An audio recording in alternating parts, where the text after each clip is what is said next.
Risk and return विषय में आपका स्वागत है। मीना ने वित्तीय विषय के विशेषज्ञ रमेश द्वारा आयोजित वित्तीय साक्षरता कार्यशाला में भाग लिया था। वह अब अपनी नौकरी में अच्छा कर रही है और कुछ राशि निवेश करना चाहती है।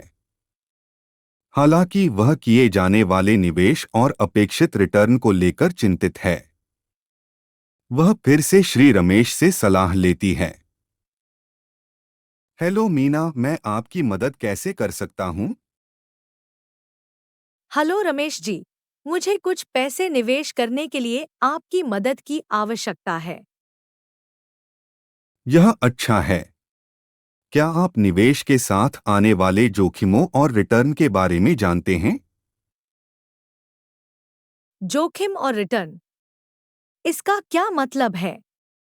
क्या आप मुझे इसके बारे में बता सकते हैं? इस मॉड्यूल के अंत तक आप निम्न में सक्षम होंगे। निवेश में जोखिम और रिटर्न के बीच संबंध को समझने में, प्रतिफल और संभावित नुकसान की अपेक्षाओं का प्रबंधन करके जिम्मेदार निवेश प्रथाओं को बढ़ावा देने में, विभिन्न निवेश प्रकारों और उनके संबंधित जोखिम प्रोफाइल के बारे में जागरूकता विकसित करने में। रिटर्न क्या है?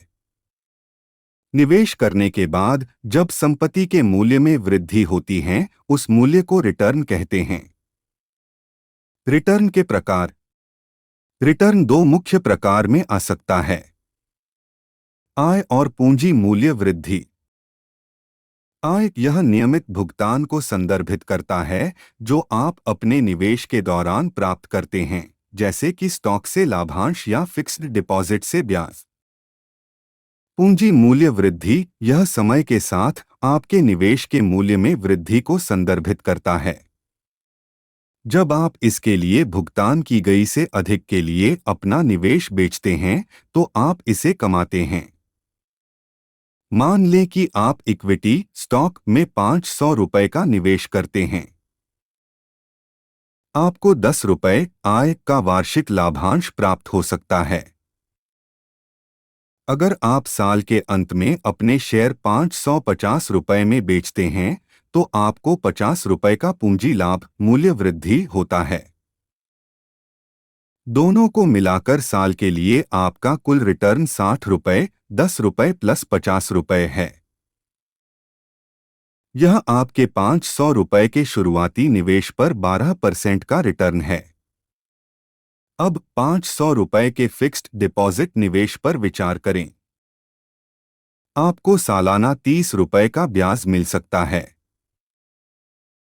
हालांकि मैच्योरिटी के बाद आपको 500 रुपए का मूल निवेश वापस मिल जाएगा। इस मामले में कोई पूंजी लाभ नहीं है। आपका कुल रिटर्न 30 रुपए है, जो आपके 500 रुपए के निवेश पर 6% रिटर्न का अनुवाद करता है। कुछ निवेश आय, लाभांश, ब्याज और पूंजी प्रशंसा लाभ के लिए बिक्री दोनों प्रदान करते हैं। अन्य मुख्य रूप से आय प्रदान करते हैं। प्रकार चाहे जो भी हो, आपका रिटर्न निवेश से आपकी कुल कमाई को दर्शाता है। रिटर्न विविधताएं। अलग अलग निवेश अलग अलग रिटर्न की संभावनाएं पेश करते हैं। इन्हें निम्न, मध्यम और उच्च जोखिम या प्रतिफल के रूप में वर्गीकृत किया जा सकता है। आम तौर पर उच्च संभावित लाभ नुकसान के अधिक जोखिम के साथ आते हैं। आप जोखिमों का उल्लेख कर रहे थे। क्या आप मुझे उसके बारे में भी बता सकते हैं? हाँ, मैं समझाता हूँ। जोखिम निवेश पर वांछित रिटर्न प्राप्त करने की अनिश्चितता को संदर्भित करता है। नुकसान का खतरा। शेयर बाजार में 500 रुपए निवेश करने की कल्पना करें। आपके निवेश का मूल्य कम हो सकता है, संभावित रूप से 300 रुपए तक गिर सकता है। इस परिदृश्य में आप लाभ अर्जित नहीं करेंगे, इसके बजाय आपको नुकसान का अनुभव होगा। अस्थिरता और जोखिम। जोखिम को अक्सर अस्थिरता द्वारा मापा जाता है, जो दर्शाता है कि निवेश की कीमत में कितना उतार चढ़ाव हो रहा है। उच्च उतार चढ़ाव से ऊपर और नीचे दोनों ओर कीमतों में महत्वपूर्ण उतार चढ़ाव का अनुभव करने की अधिक संभावना होती है। विभिन्न जोखिम, विभिन्न निवेश, हर निवेश के अपने जोखिम होते हैं। निवेशकों की कुछ आम चिंताएं इस प्रकार हैं। लिक्विडिटी, जरूरत पड़ने पर आप कितनी आसानी से अपने निवेश को वापस नकदी में बदल सकते हैं। विकास की संभावना, आपके निवेश का मूल्य कितनी तेजी से बढ़ सकता है। प्रिंसिपल की सुरक्षा, संभावित नुकसान से आपकी प्रारंभिक निवेश राशि कितनी सुरक्षित है। जोखिमों के प्रकार। व्यावसायिक जोखिम है। यह व्यवसाय के स्वयं विफल होने से जुड़ा जोखिम है। जब ऐसा होता है तो ऋणधारकों को इक्विटी शेयरधारकों से पहले अपना पैसा मिल जाता है। इसलिए इक्विटी शेयरधारकों को आम तौर पर ऋणधारकों की तुलना में अधिक व्यावसायिक जोखिम होता है। मूल्य जोखिम। जमा के मामले में कोई कीमत जोखिम नहीं है, लेकिन शेयरों के मामले में कीमत जोखिम है।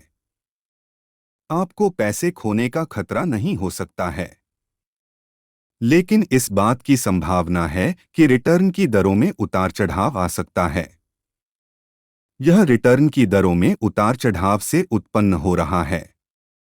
उदाहरण के लिए 3 पूर्ववर्ती वर्षों में, जबकि एक सावधि जमा प्रति वर्ष 7% कमाता है, स्टॉक क्रमशः 10%, 15% और 5% बना सकता है।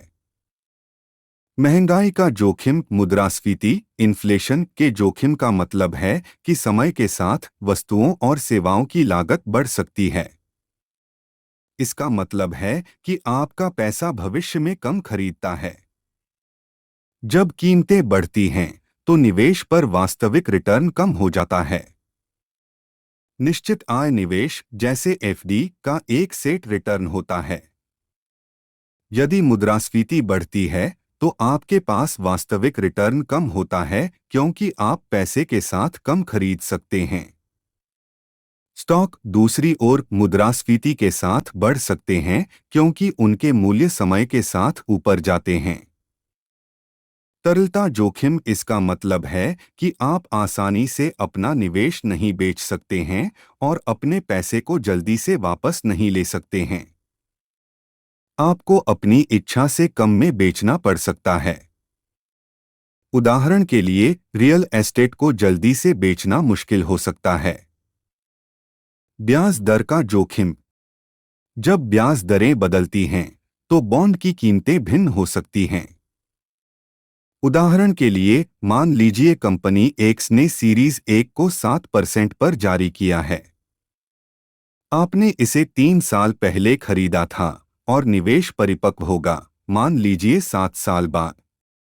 अब वही कंपनी सीरीज 2 को 9% पर जारी करती है।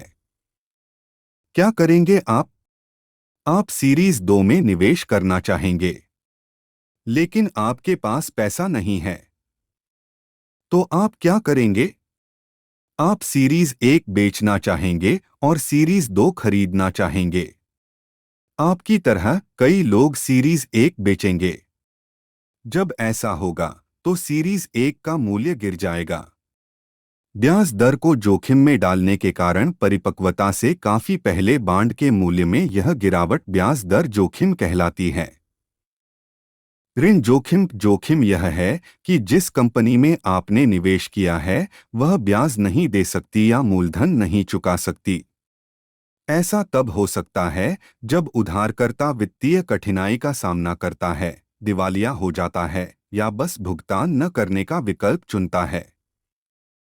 पुनर्निवेश जोखिम वह मौका है जब आप अपनी कमाई का पुनर्निवेश करते समय अपने निवेश पर समान रिटर्न अर्जित नहीं कर पाएंगे। यह आपके समग्र निवेश वृद्धि पर नकारात्मक प्रभाव डाल सकता है। उदाहरण के लिए, आप 5% ब्याज दर वाले बॉन्ड में निवेश करते हैं। जब बॉन्ड परिपक्व होता है तो आपको संचित ब्याज के साथ मूल राशि प्राप्त होती है। हालांकि यदि उस समय प्रचलित ब्याज दरें गिरकर 3% हो गई हैं, तो आपको 5% रिटर्न के साथ नया निवेश खोजने में कठिनाई हो सकती है। कम दर पर पुनर्निवेश आपके दीर्घकालिक वित्तीय लक्ष्यों को प्रभावित कर सकता है। पैसा निवेश करने के लिए आपको निवेश के नियमों की जानकारी होनी जरूरी है। क्या आप उनसे अवगत हैं? क्या आप मुझे उनके बारे में बता सकते हैं? निवेश के माध्यम से धन निर्माण के लिए एक महत्वपूर्ण संबंध की आवश्यकता होती है। जोखिम और रिटर्न। याद रखने के 3 प्रमुख सिद्धांत इस प्रकार हैं। नियम 1, अधिक रिटर्न अक्सर उच्च जोखिम के साथ आते हैं। धन के निर्माण में विकल्प चुनना शामिल है। यदि आप महत्वपूर्ण विकास चाहते हैं, तो आपको आम तौर पर बाजार में अधिक उतार चढ़ाव की संभावना को स्वीकार करने की आवश्यकता होगी। फिक्स्ड इनकम ऑप्शन जैसे डिपॉजिट से जोखिम कम होता है, लेकिन संभावित रिटर्न भी कम होता है। नियम 2, जोखिम उच्च रिटर्न की गारंटी नहीं देता है। जोखिम हमेशा अधिक लाभ नहीं पहुंचाता है। जोखिम का मतलब है कि चीजें योजना के अनुसार नहीं चलेंगी। जोखिमपूर्ण निवेश बड़े रिटर्न का मौका दे सकते हैं, लेकिन वे पैसे खोने की अधिक संभावना के साथ भी आते हैं। नियम 3, रिटर्न की जरूरतों को तय करें। निवेश पर कोई एक आकार का फिटॉल परफेक्ट रिटर्न नहीं है। यह आप पर निर्भर करता है। आप कितना जोखिम उठाने में सहज हैं। जोखिम सहनशीलता। आपके वित्तीय लक्ष्य, जैसे सेवानिवृत्ति के लिए बचत बनाम अल्पकालिक लक्ष्य। कुछ लोग अपने पैसे को सुरक्षित रखने, पूंजी संरक्षण को प्राथमिकता देते हैं, भले ही इसका मतलब कम रिटर्न हो। दूसरों को अधिक पैसा कमाने की उम्मीद में अधिक जोखिम लेने में कोई आपत्ति नहीं है। निवेश चुनने से पहले यह जानना महत्वपूर्ण है कि आप किस प्रकार के रिटर्न की उम्मीद करते हैं। रिटर्न आपके निवेश पर पैसा कमाने की संभावना का प्रतिनिधित्व करता है। जोखिम आपके निवेश पर पैसा खोने की संभावना को दर्शाता है। अपने वित्तीय लक्ष्यों को प्राप्त करने में अक्सर इन दोनों कारकों के बीच संतुलन बनाना शामिल होता है। इस गतिशीलता को समझकर आप अपनी जोखिम सहिष्णुता और प्रतिफल अपेक्षाओं के अनुरूप सूचित निवेश निर्णय ले सकते हैं। धन्यवाद।